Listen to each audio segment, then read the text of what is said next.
sou o professor Fernando Benevides e a gente começa resolvendo a seção Interpretando Documentos lá na página 27, certo? Página 27 a gente tem, observe os artigos e parágrafos previstos na Lei do Ventre Livre, também conhecida como Lei Rio Branco. Artigo 1º, os filhos de mulher escrava que nasceram no Império desde a data desta lei serão considerados de condição livre e havidos por ingênuos. Parágrafo 1º, os ditos menores ficarão em poder e sob a autoridade dos senhores das mães, os quais terão obrigação de criá-los até a idade de 8 anos completos. Chegando o filho da escrava a esta idade de 8 anos, o senhor da mãe terá a opção de receber do Estado indenização de 600 contos de réis ou de utilizar-se dos serviços do menor até a idade de 21 anos completos. Artigo 2º, o governo poderá entregar a associações por ele autorizadas os filhos de escravos nascidos desde a data desta lei, que sejam cedidos ou abandonados pelos senhores. Parágrafo 1º desse artigo diz que as ditas associações terão direito aos serviços gratuitos dos menores até os 21 anos completos e poderão alugar esses serviços, os serviços aí dos filhos das escravas. Após a leitura atenta, o enunciado diz assim: responda às questões no caderno. Item A. Os filhos de escravizados nascidos a partir de 1871 realmente nasciam livres da escravidão? Justifique sua resposta. Minha resposta correta é não, certo? Como a gente consegue, interpretando aí o documento, a gente percebe que assim que nasce, o filho ele continua na situação de escravizado até os 8 anos de idade. Né? Somente ao completar os 8 anos de idade é que o patrão, o proprietário do escravo, ele tem a opção de ser indenizado por dar a liberdade daquela criança, né, por conceder a criança ao poder estatal, ou então continuar com aquele menor de idade cativo até os 21 anos de idade. Esse intervalo de tempo dos 8 até os 21 anos de idade seria uma espécie de indenização, né, em que o escravo que vai ganhar a liberdade, ele está pagando a própria liberdade, né, com esse trabalho até os 21 anos de idade. E assim, ele vai alcançar a liberdade, mas como a gente consegue interpretar a partir do documento, essa liberdade não é gratuita, né? Ela não é imediata. A chamada lei do ventre livre não é apenas o escravo, o filho do escravo, na filha da escrava, nascer e automaticamente está livre. Não, né? Tem essas burocracias, essas cláusulas que aparecem na lei. Item B. As associações a quem eram destinados os filhos de escravizados após 1871, né, 1871 ano em que foi aprovada a Lei do Ventre Livre, eram instituições que tinham como objetivo a emancipação e o bem-estar das crianças já nascidas livres segundo a lei. Mais uma vez pede para justificar a resposta, e a resposta é mais uma vez não. Essas instituições elas não tinham interesse de preparar a criança para a emancipação ou para o bem-estar dos filhos de escravizados. As associações apenas cuidavam das crianças, e o próprio texto, como a gente leu, estabelece que as instituições tinham direito aos serviços em cima desses menores até os 21 anos completos, que também poderiam ser, esses serviços poderiam ser alugados. Né? Essas instituições, essas associações poderiam explorar esses menores até aí os 21 anos de idade. Bem, vamos prosseguir com a nossa videoresolução. Agora a gente resolve a primeira questão da seção Hora de Estudos, lá na página 30. Tem um texto retirado aqui do livro História do Brasil, do historiador Boris Fausto, e o trecho que foi tirado do livro diz assim: os africanos foram trazidos do chamado continente negro para o Brasil em um fluxo de intensidade variável. Os cálculos sobre o número de pessoas transportadas como escravos variam muito. Estima-se que entre 1550 e 1855 entraram pelos portos brasileiros 4 milhões de escravos, na grande maioria de jovens do sexo masculino. Sobre a escravidão do Brasil é correto afirmar, tem algumas sentenças aqui, algumas assertivas, e a questão pede, na verdade a resposta da questão é a somatória das sentenças corretas. A primeira assertiva diz: o Quilombo de Palmares, organizado no interior do atual estado de Alagoas, é considerado o mais importante do período colonial e foi liderado por Zumbi. Assertiva correta, certo?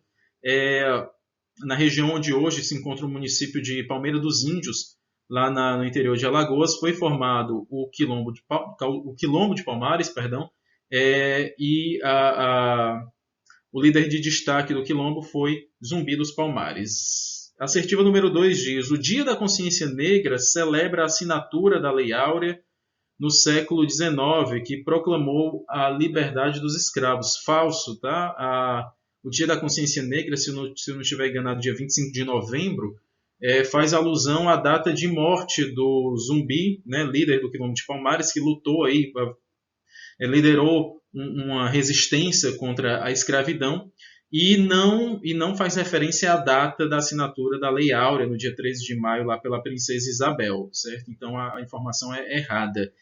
O item 4, né, inclusive, só para complementar aqui a explicação, isso foi o movimento negro no nosso país, né, instituir a data da consciência negra remetendo à figura do Zumbi dos Palmares é mais uma forma de resistência, né, de mostrar que a abolição foi fruto de séculos e séculos de luta, né, de movimentos sociais contrários à instituição da escravidão, né, e o fim da escravidão não é simplesmente resultado de uma escolha do poder estatal, né, da princesa que representa o governo, que assina uma lei e dá liberdade aos escravos. Não, na verdade, por trás antes da assinatura da Lei Áurea, tem todo um histórico de lutas de resistência desses povos. Então, por isso, a criação da data da comemoração do Dia da Consciência Negra, numa data que não tem referência à Lei Áurea, né, que é uma ação meramente governamental e não de movimentos sociais. E vamos para o item 4, então. Aos escravos só restava a rebeldia como forma de reação, a qual se manifestava através do assassinato de feitores, das fugas e até do suicídio. Não havia qualquer forma de negociação com vistas a melhores condições de vida por parte dos negros. Errado, tá? Sim, dentre as principais formas de resistência, a gente tem o assassinato de senhores e de feitores também, as fugas, os suicídios, mas principalmente no século XIX, durante o período imperial, a gente tem um movimento abolicionista muito intenso, que é feito por advogados, por profissionais liberais, por jornalistas, que vão mobilizar a opinião pública, né, a sociedade, para a necessidade de acabar com a escravidão no país, o quanto ela é atrasada, o quanto ela deve ser superada. Tá? Então existiam outras formas de negociação, sim, especialmente no século XIX, em que o movimento abolicionista foi fundamental para o sucesso, para a vitória do movimento negro e, consequentemente, para o fim da escravidão no país. Item 8. Eram chamados quilombos os espaços determinados para alojar os escravos destinados ao comércio e foram fundamentais na estrutura produtiva dos engenhos de açúcar. Errado, já comentamos sobre isso. Os quilombos eram locais de resistência, onde os negros fugitivos se escondiam, né, para tentar uma vida fora da condição de escravos. O item 16. No continente africano, os vários povos estavam divididos em etnias organizadas em tribos, clãs e reinos. Apesar desta divisão, a unidade desses povos foi uma forma de resistirem à escravidão e não serem transformados em mercadoria. Errado, tá? De fato, as diferentes etnias de povos africanos que vieram para o Brasil é grande. Né? Tiveram povos de diferentes culturas, de diferentes idiomas, de diferentes regiões geográficas do território africano, só que não havia o item diz assim, os vários povos estavam divididos em etnias e organizados em tribos. Não, quando eles vinham nos navios negreiros para o Brasil, para a América de uma forma geral, ele não havia essa diferenciação. Tá? Então isso aí até dificultava o movimento desses escravos, porque eles não conseguiam se comunicar, eles tinham idiomas diferentes, eles não se identificavam, né? Eles não conseguiam essa miscigenação, essa mistura dos povos africanos para chegarem no Brasil, enfraquecia a possibilidade da formação de qualquer movimento, né? Inclusive contribuía para que esses escravos perdessem a identidade deles, o local de origem deles, uma vez que eles eram forçados a seguir uma cultura diferente, a ter um idioma diferente e assim sucessivamente. O ponto 32 diz: a Constituição de 1988 afirma que cabe aos remanescentes das comunidades de quilombos que estejam ocupando suas terras o reconhecimento da propriedade definitiva, devendo o Estado emitir-lhes os títulos definitivos. Este artigo da Constituição solucionou a questão quilombola no Brasil. De fato, a atual Constituição de 1988 tem um artigo com essas afirmações, porém, está previsto isso na Constituição, mas a gente não pode afirmar que esse artigo tenha solucionado a questão quilombola. Ainda hoje é uma questão muito complexa, muito delicada, existe toda uma briga, todo um movimento social para o reconhecimento de terras quilombolas, inclusive a rivalidade, as rixas que existem entre os povos quilombolas e latifundiários, e povos e senhores, setores da sociedade que não concordam com isso e que não respeitam essas limitações. Tá? Vamos aí para o item 64, que diz que através das obras do pintor e desenhista alemão Johann Moritz Rugendas é possível conhecer os aspectos do cotidiano da escravidão. Ele aqui esteve no século XIX e deixou preciosa fonte iconográfica sobre a vida no Brasil. Perfeitamente, item correto. Inclusive, as obras do Rugendas é muito presente nos livros de história, inclusive nos livros didáticos, e não só ele. No século XIX também a gente tem, por exemplo, o Debré, francês, que também registrou muito da vida cotidiana brasileira e da vida dos escravos, e essas obras são importantes documentos que, em posse dos historiadores, serve para análise, serve para estudo do passado. Bem, então, item 1 e item 64, todos os outros estão errados, é isso mesmo?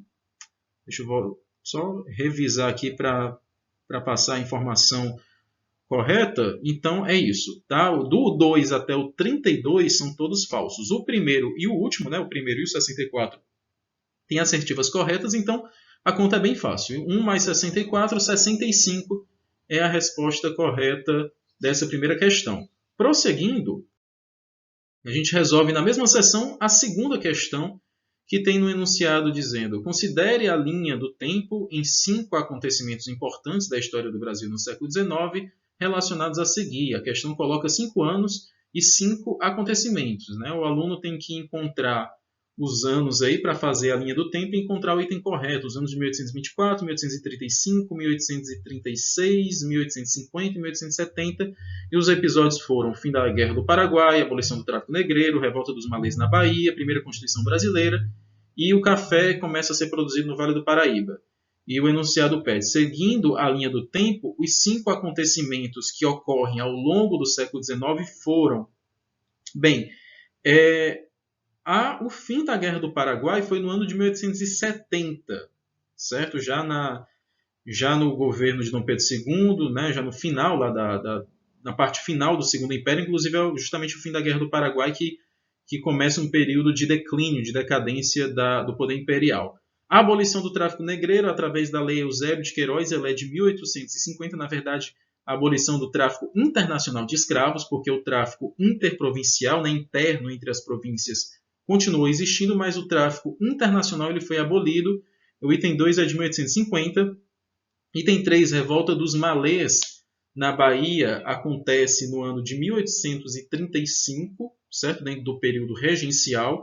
A primeira Constituição brasileira é de 1824, aquela que foi outorgada pelo imperador Dom Pedro I. Tem-se uma Constituição em 1823 também, mas ela não chegou a ser aprovada. O imperador mandou cancelar os trabalhos e outorgou a Constituição de 1824. E o item 5, café, começa a ser produzido no Vale do Paraíba, 1836. Tá? Na verdade, os historiadores, existem registros da produção de café no Vale do Paraíba até mesmo no século XVIII, mas o ano de 1836 é o ano em que o Vale do Paraíba ganha destaque. É o ano em que essa produção começa a ser em larga escala, inclusive voltada para a exportação.